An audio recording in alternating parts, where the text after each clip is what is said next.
and happy Wednesday! Welcome to June! Can you believe it's already June? Because I can't. One reason being that in less than 2 months I will be at LeakyCon Orlando, which I am super excited about. So I have this entire video planned and I was going to tell you some weird things about myself that I don't typically share with people.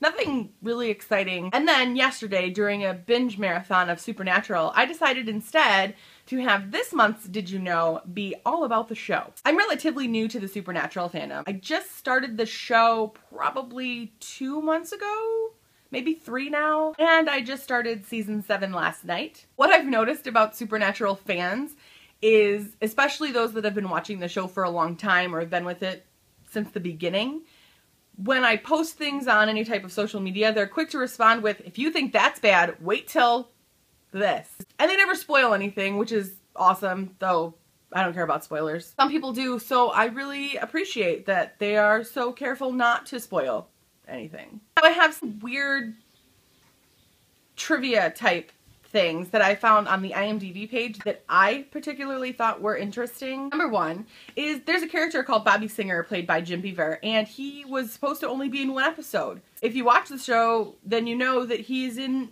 lots of episodes. In fact, there's 1 episode that's about him. I can't imagine what the show would have been if he was not there. He seems like such an important character to imagine that he was just supposed to be in that 1 episode and then gone is kind of crazy.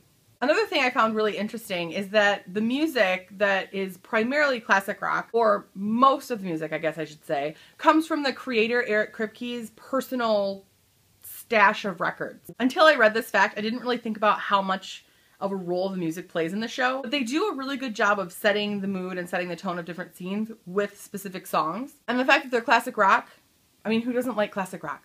If you know me personally, then you know that I get scared pretty easily. And the fact that I'm even watching this show is really weird. This next thing makes me cringe a little. The fact that a lot of the episodes are based on actual legends and myths and ghost stories and things like that really freaks me out, because that means that somebody out there believes that this is real, which means that it could be real. I'm not saying that it is real, I'm just saying there's a possibility, because stories and legends come from somewhere. So even on a much smaller scale and maybe not as scary or freaky, that could be happening to someone right now. And that's freaky, because I know that it's gonna happen to me next. It's the way it works, you know. So many horrible things have happened to me so far in my life. Yes, I'm aware it's an irrational fear. So I don't know how true this one is, because how many people really know what an original pilot or original plot was supposed to be?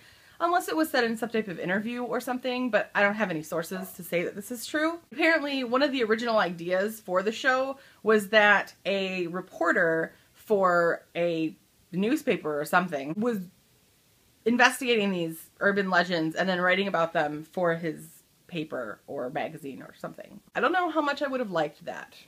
The current concept with the 2 brothers being hunters of supernatural things really works for the show, so I'm glad they went that direction.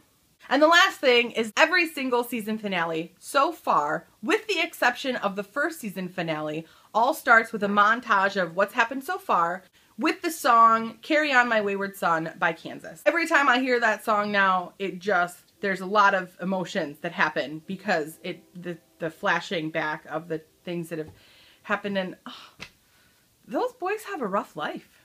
Like, it's pretty rough.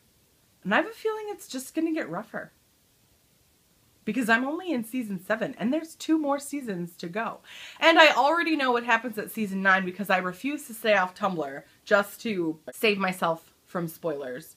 I started a show way after it started. I'm going to get spoiled, so, you know, whatever. But I don't know that I'm prepared for this. I mean, like, what's the road that they take to get there? I am just... So that's my new obsession. That's my new show that I just can't get enough of. And while I couldn't watch it at night when I first started watching it because it freaked me out, once the show kind of took a turn in season 5-ish, season 6 and so far season 7 haven't been too bad to watch maybe 1 or 2 episodes when it's dark out. So that's helping me get through a lot more episodes. That's pretty exciting. Well, that's all I've got for you today. I hope that you have a great week, and I will see you next Wednesday. Bye!